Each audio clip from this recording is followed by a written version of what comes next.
Hello, and welcome to the Al Monitor Brief. It's Thursday, December 5th, and I'm your host, Adam Lucente. Today's episode is a conversation with Al Monitor's State Department correspondent, Elizabeth Hagedorn, and Pentagon correspondent, Jared Szuba, about the situation in Syria. The rebel offensive is sending shockwaves throughout the region. Rebel forces gained control of the strategic city of Hama on Thursday, after taking Aleppo several days earlier, constituting another major blow to the government of Syrian President Bashar al-Assad. But how does the U.S. view the situation? And how might the incoming Trump administration respond? Listen as we delve in. Elizabeth and Jared, welcome back to the Monitor Brief. Hi, Adam. Thanks for having us on. Thanks for having us. Yeah, great to have you guys. So, Elizabeth, let's start with you. You've been following reactions in Washington to the recent escalation in the Syrian conflict. What has been the U.S. response to the events in Syria thus far? The response from the Biden administration has so far been muted. Official U.S. statements have called for de-escalation and a return to the United Nations-backed roadmap for eventual elections in the country. They've, of course, denied any involvement in the rebel offensive. I think what we see here is the administration trying to walk the line of reiterating its view that Bashar al-Assad is a brutal dictator, while also being careful not to openly support the actions of HTS, which is formally designated as a terrorist organization by the US. I doubt we'll see much more in terms of the US diplomatic response in the coming weeks. Keep in mind that Joe Biden kept the Syria file on the back burner for basically the entirety of his presidency. There's little reason to think that in his lame duck, we're going to see him deeply involved in trying to resolve this conflict. But it's still early days. Much will depend on how this stunning rebel offensive progresses. Thank you. So we know now, how the U.S. has responded, but Jared, a question to you. How is this viewed more generally by the U.S.? It's obviously a very big shakeup on the Syria file. Is it a matter of concern for Washington, or is this more of a positive development or something else? How do you think the U.S. is looking at the situation? Yeah, I think as Elizabeth mentioned, you've seen ambivalence publicly out of the Biden administration. You saw Jake Sullivan on the Sunday television news circuit, basically expressing no love lost for either side. And as Elizabeth mentioned, the Biden administration really deprioritized Syria shortly after coming to office. It's been now just over 5 years, a little bit more than 5 years, going on 6 years actually, after ISIS was largely wiped off the battlefield in Syria by U.S. and Kurdish-backed forces on the one side, and then by pro-regime forces on the other side of the Euphrates. But since then, the U.S. has been unable to find common ground with Turkey on the support for the YPG, and at the same time, unable to unilaterally resolve the ISIS detainee problem. And that's left the U.S. with no exit strategy from Syria and arguably less leverage than any other foreign player with boots on the ground in the country. So the Biden administration seems to have contented itself with monitoring the status quo without stirring the pot. And this HTS and SNA, so-called Syrian National Army, these uh, uh, co-belligerents in this offensive that are backed by Turkey, this has really it caught many of the parties in the conflict off guard. And while it's hard to believe the Biden administration did get some indication that this was coming, it's pretty clear that the U.S. is staying out of this. Um, what one key takeaway that I think Washington policy folks are probably eyeing right now is that this HTS SNA offensive is going to very likely, if they can consolidate their gains, it's going to put Turkey in the driver's seat among the foreign powers who are involved with forces in Syria. This was done while Russia, Iran, and the U.S. appear to have very much have been asleep at the switch on the stalemated conflict. It remains to be seen how Turkey can harness this offensive to leverage Assad to the negotiating table. But if and when that can be managed, it's very likely to result in an effort to reactivate between Ankara and Damascus the 1998 Adana Agreement, which, of course, was an agreement that allowed Turkish forces to go over the northern Syrian border and pursue PKK-linked individuals. Of course, that's the part of Syria in which U.S. troops are, and they are backing individuals, organizations, the YPG, for example, which Turkey accuses of being PKK. So that's not going to bode well at all for the U.S. military's foothold in Syria.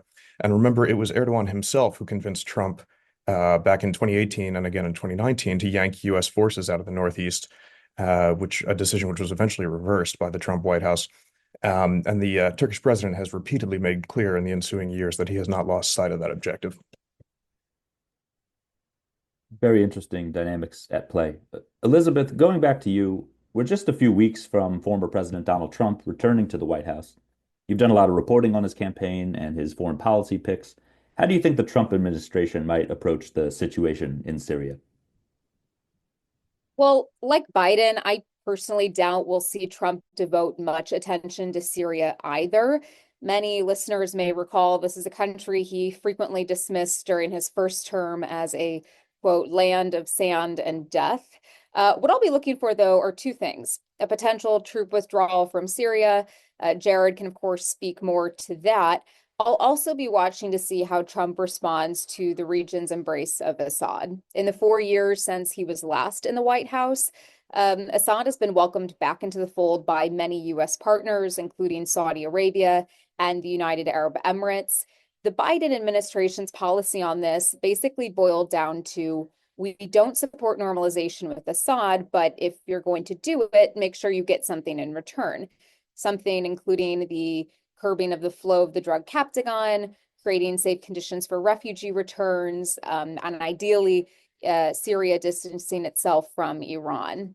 There have been quiet contacts with Damascus in both the Trump and Biden administrations. I suspect those will continue.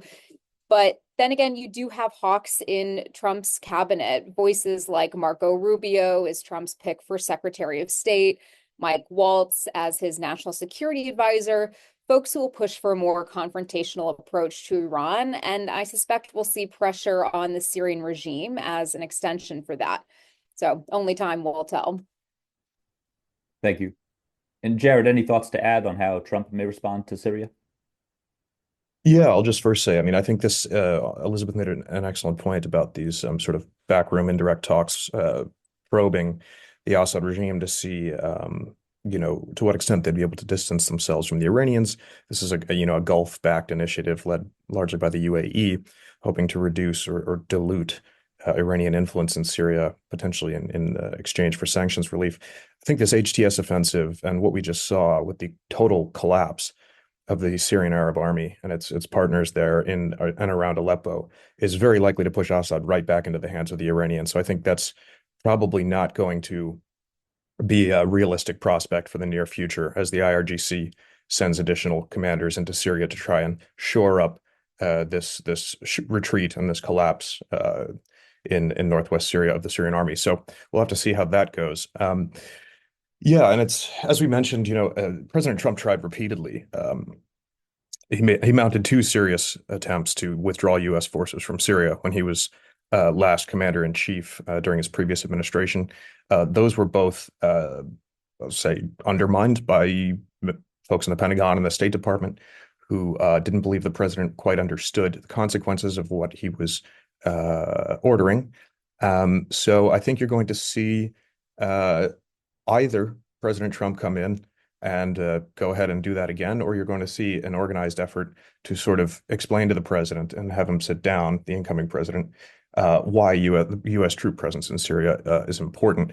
The reason that is a possibility is because you do have a number of influential Trump allies who are intense critics of Turkey's desire to go after the Kurdish-led forces.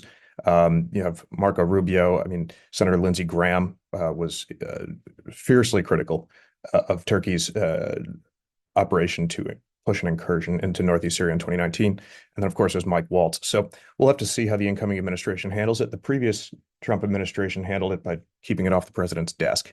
We'll see how long they can manage that this time.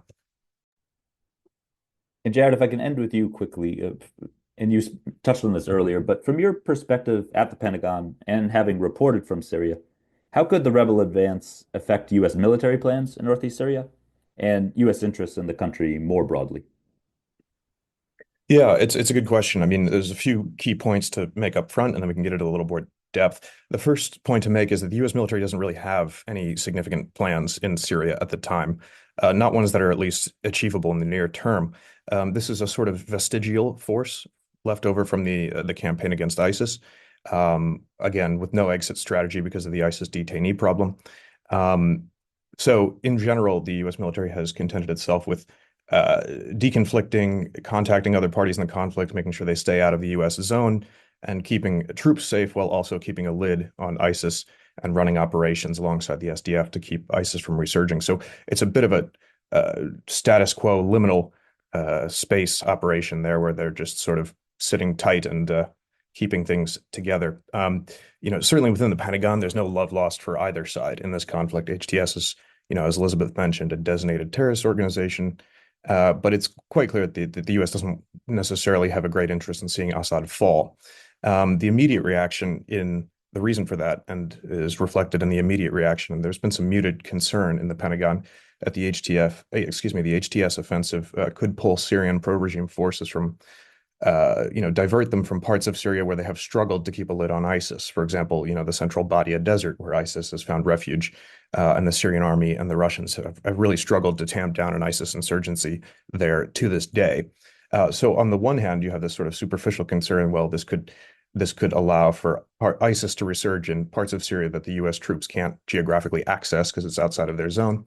But remember that much of the action between HTS and the Syrian regime and its partners is going on way outside of the U.S. area of operations in Syria, which happens to be largely confined to the far east of the country, the far northeast corner, on the east side of the Euphrates River. Now, military officials insist they are staying way out of this fight, not only for the geographic reason, but because that's not what U.S. troops are legally allowed to do in Syria.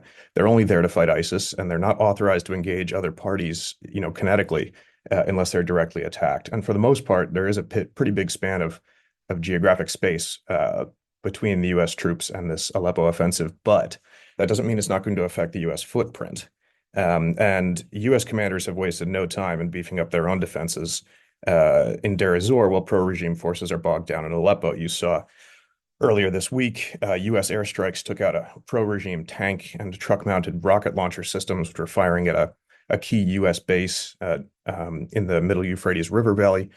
This base happens to be located at one of Syria's largest natural gas reserves. The Pentagon's been downplaying that incident as strictly self-defense, but it turns out that the incoming fire and the U.S. return fire, that exchange came as U.S.-backed tribal fighters of the Deir ez-Zor Military Council were actually attacking a series of villages which were held by pro-regime forces near that U.S. base. And they were attempting to dislodge that pro-regime bridgehead on the east side of the river, which happens to be the U.S. SDF side of the river, in a bid to sort of shore up security around that U.S. base. And the U.S. did provide sort of advising and support for that militia operation. So it's quite clear that U.S. commanders are wary that as Iranian forces and other reinforcements flow in to help Assad with Aleppo, there are going to be shifting lines, and they're going to make sure that U.S. forces have the best defended territory in their corner of the country. Yep. Okay, Elizabeth and Jared, thank you both so much for your reporting on this important conflict and for joining us today. Thanks, Adam. Thanks, Adam. Thanks for having us. That's it for today, Thursday, December 5th. You can read all these stories and more about what's impacting the region on lmonitor.com. Thanks for listening.